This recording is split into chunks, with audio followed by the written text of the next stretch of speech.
ቅድስት ቤተ ክርስቲያን ስርጎት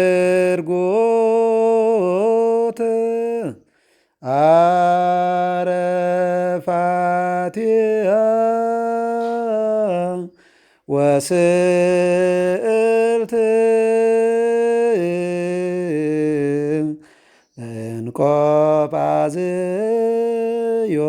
እንቆጳዝዮን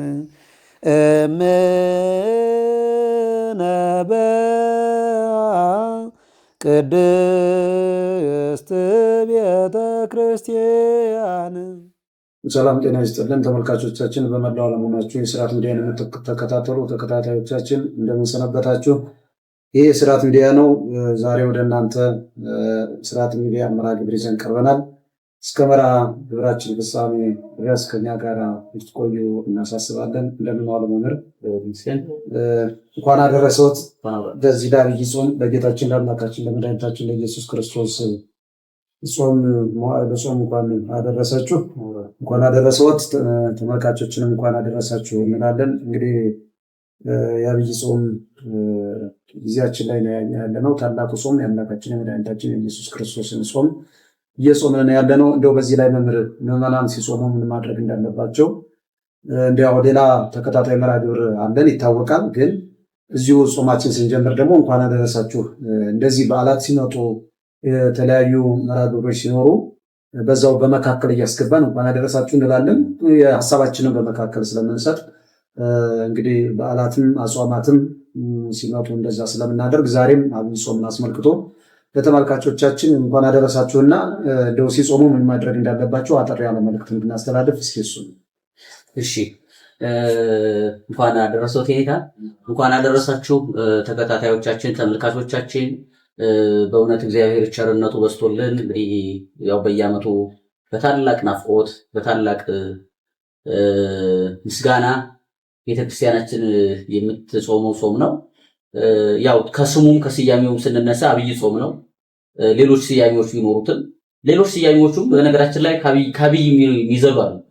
ጾመ ውዳዴ እና እነዚህ የምንጠራቸው ስያሜዎች ከዐቢይ ጾም ጋር የተገናኙ ናቸውና ይሄ ጾም ታላቅ ጾም ነው። እንኳን አደረሳችሁ ለማለት ነው በመጀመሪያ።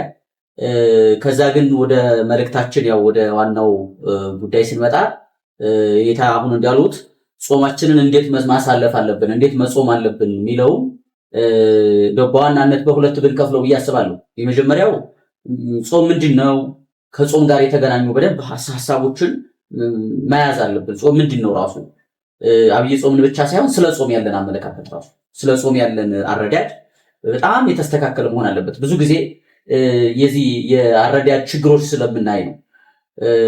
ይበላል አይበላምን አጀንዳ እናነሳለን። ሰዓቱ ይሄ ነው አጀንዳ እናነሳለን። ብዙ ነው ከጾም ጋር ያለውን እንትን እና አንዳንዱ ጾም ደግሞ እንደው ዐቢይ ጾም እንኳን አይደለም ግን ደግሞ የቄሶችም ብለን እንሰየማል። የጾም እንትናችን በጣም ገና ወደፊት መስተካከል ያለበት። ደሞዝ ቢሆን እንጨቃጨቅበት ነበር ወይ? ምድራዊ ደሞዝ ምድራዊ ጥቅም ቢሆን ይሄ ቄስ ነው ይሄ እንትን ነው እንል ነበር። ምድራዊ ሀብት ቢሆን ጾም ምድራዊ ሀብት ቢሆን እንደው ምድራዊ ሀብት ነው በነገራችን ላይ ስጋዊ በረከትም ነው፣ ግን እንደዛ ስለማንረዳው እና የነፍስ ስለሆነ ብዙ ጊዜ ጾምን በቃ ምክንያት እንፈጥራለን ላለመጾም። ይሄን ሲል ሁሉም አይደለም እና ጥቂት ሰው እንደው ምክንያት የሚፈልጉ ሰዎች አሉ። ይሄ እኮ እንደው ታማሚ ነኝ ስራዬ እኮ እንዲህ በቃ ይሄ ለመድከም ለመተው የምናደርጋቸው ጥረቶች አሉና ሰው ለመጾም በረከት ለማግኘት ነው መታገል ያለበት ከጾም ጋር የተገናኘ። ሌላው ደግሞ ጾምን ሲመጣ ሁልጊዜ ጾም እንዲሁም የሚደረግ አይደለም፣ ዓላማዎች አሉት። ጾም በዓላማ ነው የሚጾሙ። በቃ ይሄ አገኛለሁ እዚህ በረከት ላይ ይደርሳለሁ ይሄንን ጸጋ እጎናጸፍበታለሁ ብለን ነው ጾም መጾም ያለው። እንደዚህም ብለን መራብ አይደለም ማለት ነው። ዓላማው ከምግብ መከልከል ብቻ አይደለም፣ ምግብ መተው ብቻ አይደለም፣ ሰዓት መቁጠር ብቻ አይደለም። ስለዚህ ምን ቆጥረው በረከት ሰዓቱን በቆጠርን ቁጥር የሚጨመር በረከት አለ እና ያንን ዓላማውን መረዳት ያስፈልጋል። ጾም እንደ ጠቅላላ እንደ ጾም ስናይ እንደገና ደግሞ በጾም የምናገኛቸውን በረከቶች ወይም ይሄ ጥቅሞቻችንን እናያለን። በጾም የምናገኛቸው በረከቶች አሉ። ሰውነታችን በቃ ትርምት ይኖረዋል። መታገስ ይችላል። ራሳችንን መግዛት፣ አይምሯችንን መግዛት፣ አንደበታችንን መግዛት፣ ህዋሳቶቻችንን መግዛት እንችላለን። በቃ ጾም ያንን ነው የሚሰጠን። በቃ ራሳችን ላይ ስልጣን እንዲኖረን ያደርጋል። አሁን ምግብ ሲሆን ስልጣናችን አፋዊ ነው፣ ውጫዊ ነው የሚሆነው። የምግብ ጉልበት ውጫዊ ነው እንደሚያውቁት በጡንቻ ነው የሚታሰበው። ሰው ሲበላ ጡንቻው ነው የሚተረጠመው። ነፍስ ግን ወደ ውስጥ ነው፣ ወደ ራሳችን ነው ኃይል እንዲኖረን የምታረግ። በቃ ይሄ ውስጣችን ያለውን ክፉን እየቦረቦረች እየሸረሸረች በቃ በመልካም እንዲሞላ ነው የምታረግ እና ጾም በጣም ብዙ ጥቅሞች አሉት። እንደገና ደግሞ እንዴት ነው መጾም ያለብን የሚለውንም ደግሞ ማየት ያስፈልጋል። እንዴት ነው መጾም ያለብን? መተው ያለብን ምንድን ነው? ማድረግ የሌለብን ምንድን ነው? ማድረግ ያለብን ምንድን ነው የሚለው ጾም ውስጥ ማለት ነው። አለዛ ዝም ብሎ ጾም ገባ ከዛ ጾም ተፈታ አይደል መሆን ያለበት። ምን ተው መስዋዕት የምናደርገው ነገር በጾም ከምን ጋር ነው መጾም ያለው? ጾም ብቻውን አይደለም። ጾም ሲመጣ ብዙ ቤተሰቦች አሉ። ልክ ለምሳሌ ክፋት ብዙ አውድ እንዳለው ወይም ብዙ ክፍል እንዳለው ማለት አሁን ክፋት እኮ አንድ አይነት አይደለም። ሰው ክፉ ሲሆን ክፋት መገለጫዎቹ ብዙ ናቸው።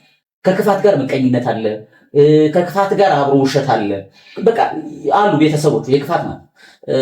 የጾም ደግሞ ቤተሰቦች አሉ። ምጽዋት፣ ይቅርታ፣ ትህትና፣ ጸሎት፣ ንስሐ የመሳሰሉ እነዚህ ሁሉ የጾም ቤተሰቦች ናቸው። ስለዚህ ጾምን ስናስብ ጾምን በምንጾም ጊዜ አብረን ከጾም ጋር ማሰብ የሚገቡን ብዙ በረከቶች አሉ። ከዛ እንግዲህ እነዚህ ከጾም ጋር የተገናኙ ይሄን ካየን አብይ ጾም ደግሞ በጣም ታላቁ ጾም ነው። እንደሚታወቀው ከመግቢያው ዘወረደ አለው፣ ከመውጫው ሕማማት አለው። ዋናው ጾም ማዕከሉ ነው። አሁን የቤተክርስቲያን ስርዓት አሰራራው ከአንዱ ሳምንት ዘወረደ ነው። አንዱ ሳምንት ዘወረደ ነው። ጌታችንን ሰው መሆን መውረዱን መወለዱን የምናስብበት ነው። ሌሎቹም ምስጢራት ቢኖሩት ከዛ ጾመ ሕርቃልም እንለዋለን። ይህም ከጾም ጋር የተገናኘ ነው። ለእስራኤላውያን ውለታ የዋለ ንጉሥ ለሱ ደግሞ ህዝቡ ደግሞ የጾመበትን ያንን ማምታ ቤተክርስቲያን ከዚህኛው ከጾሙ መግቢያ አንድ ላይ ጾሙን ከጾም ጋር ምዕመናን መሀል ላይ እንደው ሰርጉን የሚበላውን የሚጠጣውን አንድ ላይ እንዲያደርጉት ከጾሙን ደግሞ ከጾም ጋር ለማዋል ነው።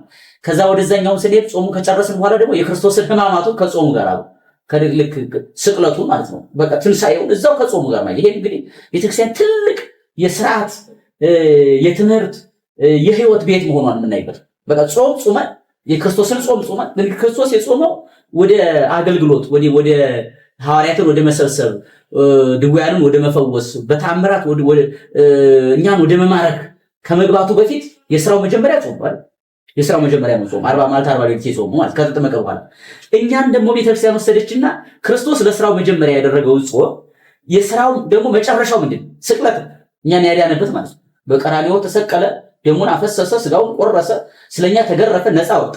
ስለዚህ ነፃ የወጣንበትን እንደገና ስራ የጀመረበትን አንድ ላይ አዋህዳ ቤተክርስቲያን በጾሙ አስጀምራ በትንሳኤው እንዲፈጽመው ማለት ነው። በመሃል ምንም እንዳይሆን ሌላ ነገር እንዲያነስ በቃ ጾም ከዛ ምን እናደርግ በቃ በትንሳኤው ተነሱ ብላ ቤተክርስቲያን ያንን የምታደርግበት ነው እና የአብይ ጾም ደስታ ስጋዊ ደስታ ይደረግበትን ስጋዊ ደስታ ሁሉ ይሻራል በጾም ማለት እንኳን ስጋዊ ደስታ አይደለም በቤተክርስቲያን ያለው እንኳን አገልግሎት ይለወጣል። እነ ከበሮ እነ ጸናጽል እነዚህ የማህሌት አገልግሎት ሰጭ ነዋያት ቦታቸውን ይዘው ከበሮ አንደበቱ ይይዛል። በቅኔ ቤት ተመልካቾቻችን በደንብ ይረዱታል ካህናት በተለይ እና በቅኔ ቤት በቃ ከበሮ አፉን ይዛል፣ ጸናጽል ይታገሳል እስከ ፋሲካ ድረስ ማለት ነው። ከዛ እንደገና መቋሚያ ነው አገልግሎት የሚሰጠው እና ይሄ ሁሉ ለምንድን ነው? በቃ ጾሙ የዝምታ እንዲሆን የአርምሞ እንዲሆን የትህርምት እንዲሆን ወደ ውስጥ የማየት ጾም እንዲሆን ነውና ይህንን ጾም በጣም መንፈሳዊ በሆነ በረከት እንዲጾሙት ለማሳሰብ ነው። ተመልካቾቻችንን የተለየ ምስጢር የተለየ ትምህርት ለመስጠት አይደለም፣ ግን ማሳሰብ ስለሚያስፈልግ በረከት ልናገኝበት የሚገባ ስለሆነ ዝም ብለን በከንቱ እንዳናሳልፈው እንዲህ አይነት የበረከት ማዕድ ተሰልፎ ቀርቦ ዝም ብለን ሳንሳተፍ ሳንመገበው እንዲያልፍ በዚህ ጾም ሁላችንም በረከት የምናገኝበት ጾም መመጽወት የሚችል መጽቶ ማልቀስ የሚችል ስለ ኃጢአቱ አልቅሶ በቃ እያንዳንዱን በረከት ሰርተን ጾሙን በረከት ያለው ጾም አድርገን እንድናሳልፈው ለማሳሰብ ነው። ሁኔታ ሶቱም ይጨምሩበትና ተሰማለን። ጥሩ ነው እንግዲህ እንዳሉት ነው። ጾም እንግዲህ ትርጉሙ በራሱ ይነግረናል። ጾም ማለት ተከሎተ መግድ ከመግድ መከልከል፣ መታገስ፣ መታረም፣ ትዕግስተኛ መሆን፣ የነበረ ጸባይን ቀይሮ መላካዊ ጸባይን ማምጣት ነው። ጾም ዓላማው ሰውን ከሰውነቱ አውጥቶ መልአክ ማድረግ ነው። እንግዲህ ሰው ሲበላ ሲጠጣ እንስሳትን የሚመስል ባህሪውን ያሳያል። ሲጸልይ፣ ሲጾም፣ ሲያመሰግን፣ ሲዘምር ደግሞ መልአክን ይመስል። ስለዚህ እኛ ይሄ ጾም መላእክትን የምንመስልበት የመላእክትን ሕይወት የምንኖርበት ከመላእክት ጋር አብረን የምንኖርበት መላእካዊ ሕይወታችን የምናሳይበት በዘላለሙ ኑሯችን በመንግስተ ሰማያት እንደ መላእክት ሆነን የማንበላ የማንጠጣ ሆነን የምንኖርበት በቃ አዲስ ሰዎች የምንሆንበት ነው ማለት ነው። ጾም እንግዲህ ያው ብዙ ምሳሌዎች አሉ በጾም ቅዱስ ያሬድም ሲናገር የጾም ጥቅሙ ብዙ እንደሆነ የተወሰኑትን ያነሳል። ንጹም ጾመ ብሎ እስመ በጾም ኤልያስ ሰማያት አርገ ወገብረ መንፈስ ቅዱስ ማፋናብስት ድህነ ወዳንኤል ማፋናብስት ድህነ እንደዚህ እያለ ይገልጣቸዋል። በብሉይ ኪዳን እንኳ ያሉት ማለት ነው። በጾም እነ ኤልያስ ወደ ሰማይ አድርገዋል፣ ወደ ብሔረ ሕያዋን እንዲያደርጉ ሆነዋል። 40 ቀን 40 መዓልት ሳይበሉ በጾም እነ ሙሴ ታቦተ ሕግን ተቀብለውበታል። 10ቱ ትእዛዛት የተጻፉበትን የቃል ኪዳኑን ታቦት በጾም ሙሴ ተቀብለውበታል። ጾመ ሙሴ 40 መዓልት 40 ሌሊት ነው የሚለው። እንደውም ሊቃውንቱ አሁን በስብሐተ ነግ ሲቆሙ በዐቢይ ጾም የሚጀምሩት ይሄን ብለው ነው የሚያስታውሱት ጾሙንና በጾም ብዙ ታሪክ ተሰርቷል። እና በጾም እንግዲህ የመጀመሪያው አዳም እንኳን በመብል ቢስት ሰው በመብል ቢስት በጾም እንኳን መዳን እንደሚችል እንግዲህ ከሃይማኖቱ ተግባር አንዱ ጾም እንደሆነ እነ ኤልያስ ማነው እነ ሄኖክ ከምግብ ተከልክሎ ተሐድሶን አምጥቷል አይደለም እንለው። በገነት ኑሮ ከምግብ ተከልክሎ 6 ዓመት በእግረ ገነት ወድቆ ከምግብ ከመብል ተለይቶ ወደ ብሔረ ሕያዋን እንደሄደ እግዚአብሔር ወሰደው የተባለውን በጾም እንዳየ በሄኖክ አልቆም ባቤል አልቆም በሄኖክ አልቆም ትንሣኤያችን ያየበት እና ይሄ ጾም በረከት የምናገኝበት ነው። እንግዲህ ዘወረደ ብለን ነው የምንጀምረው። ብዙ ትምህርትም ያለበት ነው። ነገራችን ዐቢይ ጾም ከአምላካችን መወለድ እስከ ማድረግ ድረስ ነው። በዚህ በ3 ወር ባልሞላ ጊዜ ውስጥ የአምላካችንን ከወረደበት ጊዜ ጀምሮ ሰው ከሆነበት ጀምሮ ተመይጦ ገብ ሀበዘ ቀዳሚ ስብሐት ወክብሩ ወደ ተባለበት ወደ ሰማይ እስከረገበት ጊዜ ድረስ ያለውን ከዘወረደ እስከ እርገት ባሉት ታሪኩን ጥቅልል አድርገን እናይበታለን። በቃ እነ ምጽአት ምንጭምር በቃ ወደ ሰማይ እስካረገበት ድረስ የምናይበት ነው ማለት ነው።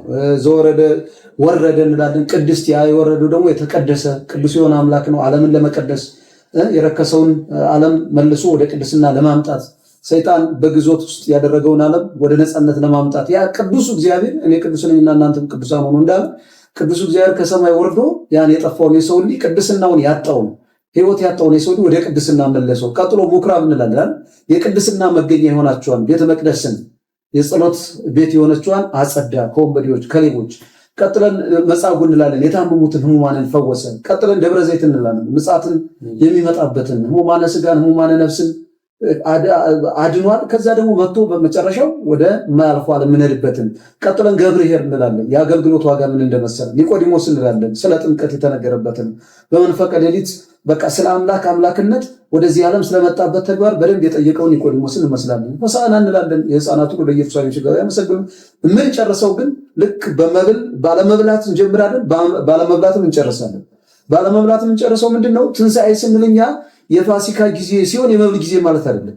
ወደማይበላበት ዓለም ወደ መንግስተ ሰማያት ለመጨረሻ እንገባለን የምንልበት እኮ መብል ወደሌለበት ምግብ ወደሌለበት ወደ ዘላለም መብል መጠጥ ወደማያሰኝበት በመስጋና ብቻ ወደምንኖርባት ሙታን ተነስተን ፈርሰን በስብሰን ነበር ነው ሙታን ተነስተን ወደ ዘላለም ትንሣኤ እንሄዳለን ስንል ጾም መራ ምናምን ወደሌለበት በትንሣኤ የምናውጀው ወደ ዘላለማዊቷ ወደ መንግስተ ሰማያት ያለ ምግብ ለመኖር እንደምንሄድ ትንሣኤያችን የምናውጅበት ነውና ይሄ ጾም ትልቅ ጾም ነው። ብዙ በረከት ያለው ጾም ነው። እንግዲህ እኛ በተከታታይ በየሳምንቱ ለመስራት እንዳልነው ሌላ ቋሚ መርሃ ግብር ስላለን በመካከል ማስገባቱ ደግሞ ያኛውን ሰው እንዲረሳውና እንዳይከታተለው እንዳይሆንብን ስላልን ነው። በየሳምንቱ የቅድስትን የምኵራብን በእያንዳንዳቸው ታሪካቸውን እንትን ላለ ማለት ነው። አሁን ኒቆዲሞስ ምናምን ብዬ ያነሷችሁ እና ከዚህ በኋላ ያው እንግዲህ እንኳን አደረሳችሁ ለማለት ያልና ጾሙ የበረከት እንደሆነ በተለያየ ሶሻል ሚዲያ ስለ ጾሙ በተለየ መልኩ እየተተነተናል። እኛ ሌላውን ርዕስ ስለያዝን ነው። እንግዲህ በዚህ ነው ስለ ጾሙ የምናበቀው። ሌላም ጭምር ታለ አይ ትክክል ኔታ እንደው ስለ ጾም ሲነሳ ቅድም እንደ መግቢያ ላይ እንዳልኩት የምንረዳበት መንገድ ግን በጣም መታሰብ አለበት ወደፊት። ምክንያቱም አንዳንድ ጊዜ በየዓመቱ ይሄ ይበላል ይሄ አይበላም አለ። ከዛ ደግሞ ልክ ጾሙን እንደ ልጓም ሲባል እውነት ነው የስጋን ፈቃዳት በሙሉ እንድንገታ እንድንሸከም ያስፈልጋል። አዎ ጾም ልጓም ይላል። ግን ሰው በዛ ይደረዳው እንኳን ጾመ ልጓሙን ፈታለህ ሲባል ሰው የሚረዳው ከሌላ አንጻር ጾም ጾም ልጓም ሲባል በቃ ይሄ የበቅሎ ልጓም ማለት እንዳይበላ እንዲህ እንዳይሄድ ቀይሮ መያዝ አይነት እንደሱ ነው እንጂ በጾም የተለማመድነውን ህይወት በባለ 50 ከተመለስንበት ጾም አልጾም።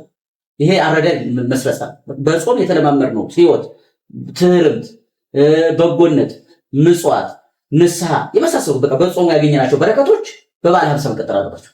አለዛ ፋሲካ ሲመጣ ካፈረስነው ጾም የሚባል ስም ነው ያለው ማለት ተግባር የለም። ስለዚህ የጾምን ልክ በጾም የሚሰራ በጾም የሚተገበር ከጾም በኋላ ደግሞ የሚተው አይነት ህይወት የለም ክርስትና ውስጥ እና ጾምን መንፈሳዊ ስራ የምንጀምርበት የጀመርነውን ስራ ደግሞ ከጾም በኋላ የምንቀጥልበት ነው እንጂ በጾም ጊዜ አርምሞ ጾሙ ሲፈታ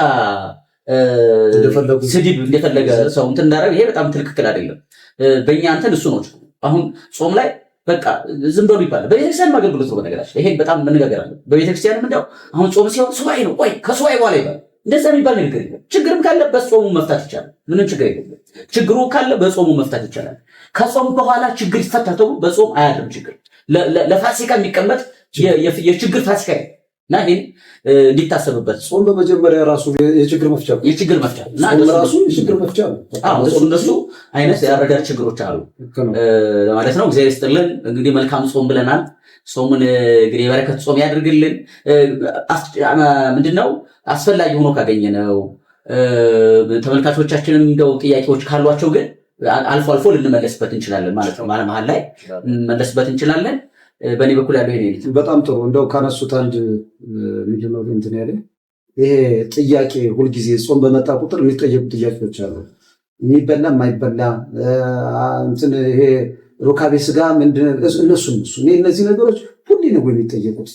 እኔ መምህራኑን በየዓመቱ ወጥተው በቃ እንዲህ ይደረጋል በአብይ ጾም የማይደረጉ በእንትና የማይደረጉ በማማት የማይደረጉ ባልና ሚስት አብሮ በአንድ ምንጣፍ ምናምን እነዚህ ነገሮች እኔ ሰውም እንደው መጠየቅ ከፈለገ ንስሐ አባቱ እንዲጠይቅ ነው የምለው እዚህ ላይ። ምክንያቱም አደባባይ ሁሉን ነገር እንግዲህ የምኝታ ምስጢሩ ሁሉ ዝም ብሎ ጥሩ ነው መልስ ማግኘቱ ተደራሽ እንዲሆን ማድረጉ ግን በዛ ሁሌም በየዓመቱ ጥያቄ መምህራኑ ወጥተው ደግሞ እሱን ርዕስ አድርገው በዛ ዙሪያ ላይ መልስ መስጠት ማለት እንደውም መልሱ አንዳንዴ ሲጋጭ ጭምር ነው ማለት ያንዱ መልስ ካንዱ መልስ ጋር ካንዱ መምህር ጋር ሲጋጭ ከመደጋገሙ የተነሳ ሌላው መምህር ሌላ ይላሉ፣ ሌላው መምህር ደግሞ የሆነ ማሻሻያ ያደረኩበት ብሎ ለሰዎቹ ለምዕመናኑ እንዳይረቁ ምናምን የተነሳለሰ ነገር አደረኩም ነው እንትን ማለት እንትን አለና ምዕመናኑ መጠየቅ ካለባቸው ይሄ ቢሆን ለጥያቄ የሚያበቃ ጉዳይ አይደለም። ጾም ነው አለቅ ሰውነትን መግታት ነው ከተባለ ምንም ሌላ ኮንቲኔ ነው ቅድመ ሁኔታ ነው። ያለዛ ደግሞ የሚቸገር ሰው ካለ ደግሞ ቀስ ብሎ ሄዱ መምህራን ከንስሐ አባቱ ቤተክርስቲያን በየሁኔታው አለች፣ በየአካባቢው አለ በስልክ መጠየቅ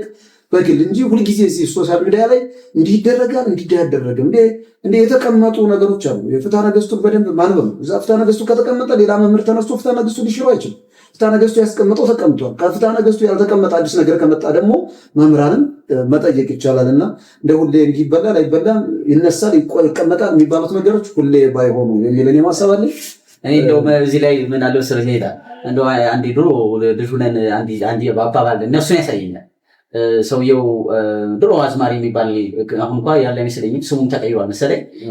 ትሪዞ የሚከረክራልና እሱን ይመስለኛልና ማሰንቆ ይዞ እና ውሃ ሞልቶ ውሃው ዳር ተቀምጧል። አላሻግረው ይላል ውሃው እና ምን ያደርጋል ይባላል። ያን ውሃው ዳር ቁጭ ብሎ ያጫውታል ውሃውን ማለት ነው። እና ሰዎች በዝም ብለው ያዩታል። አይሻገርም፣ ግን ከበሮ እንትን ያደርግ እንትን ያንን ይከረክራል መሰንቆ ማለት ነው። ከዛ ሰዎች ይመጡና ምንድነው ምን ሆነህ ነው ምን ልታደርግ ነው ሲሉ ውሃው እንዲያሻገረኝ ብዬ ነው። አሁን ችግሩ ምንድነው? የሰማው ሂዷል፣ ያልሰማው ነው የመጣው። ስለዚህ መሸብ ሊያሻግር አይችልም። ምክንያቱም የሰማው ሂዷል፣ ያልሰማው ነው የመጣው። የትውልዱ ጉዳይ ነው። አሁን እኛ የሚመስለን ጥያቄው በየዓመቱ ሲደጋገም ባለፈው ዓመት የጠየቀው ላይ ሆን ይችላል። ትውልዱ ይመጣል ይሄዳል። ለዚህ መፍትሄው ምንድነው? በካህናትና በንስሐ አባቶች በኩል ቤተክርስቲያን ቋሚ የሆነ ትምህርት አላት፣ በዛ እንዲፈታ ማለት ነው እንጂ በየዓመቱ ያንኑ ደጋግሞ ምንም ትልሚል ነገር የለውም። እና ለወደፊቱ የትኛውን አደባባይ የትኛውን ደግሞ በቤታችን በሰፈራችን በአጥቢያችን እንፈታለን የሚለው እንትኑ ጥያቄዎችን መለየት ያስፈልጋል። በቃ ይህን ጥያቄ በንስሐ አባቴ በኩል አጥቢያ ባሉ በምህራን በኩል ተብሎ ሰው መጠየቅ። አሁን ይሄ ማህበራዊ ሚዲያው ደግሞ ይዞት የመጣው ችግር ምንድነው? በቃ አጀንዳ ተኮር ስለሆነ ሰዎች የሚነጋገሩበት ያጣ ይደርቅባቸዋል። ስለዚህ ያላችሁ አማራጭ በቃ ያንን የወደቀውን መልስ የተሰጠውን ሁሉ ያነሱና የህዝቡ እኮ ጥያቄ ላይሆን ይችላል፣ ለጊዜውም ጥያቄ ላይሆን ይችላል። ያመጡና አሳ ይበላል አይበላል ብለን እንግዲህ በልጆች ጋር እንደውም ሰሞኑን ያየሁት ምንድን ነው አሳ ፊት ለፊት አለ ይበላል አይበላም ያው ሲነጋገሩ ማይቻል አሳው ቀርቦ ራሱ መልስ ይሰጥ ይመስል አልበላም ነው እንግዲህ ሰልችቶታል እና ይሄ ነው እግዚአብሔር በእውነት ጾሙን የሰላም ጾም ያድርግልን። አሜን። ተመልካቾቻችን እንግዲህ ጾሙን በተመለከተ በእውነት ያው አንዳንድ ነገሮችን ስናነሳ ሳቅን የሚያጭሩ ስለሆኑ የተወሰነ እንትን ብለናል። ያው ነገሮቹ ባይደጋገሙ ከሚለው ተነስተንና የሰዎች አጠያየቅና አመላለስ እንደው አንዳንዴ ፈገግ የሚያሰኝ ስለሆነ ነው። እንግዲህ መልካም ጾም ያድርግልን። ለብርሃነ ትንሣኤው በሰላም ያድርሰን። ይቆየ።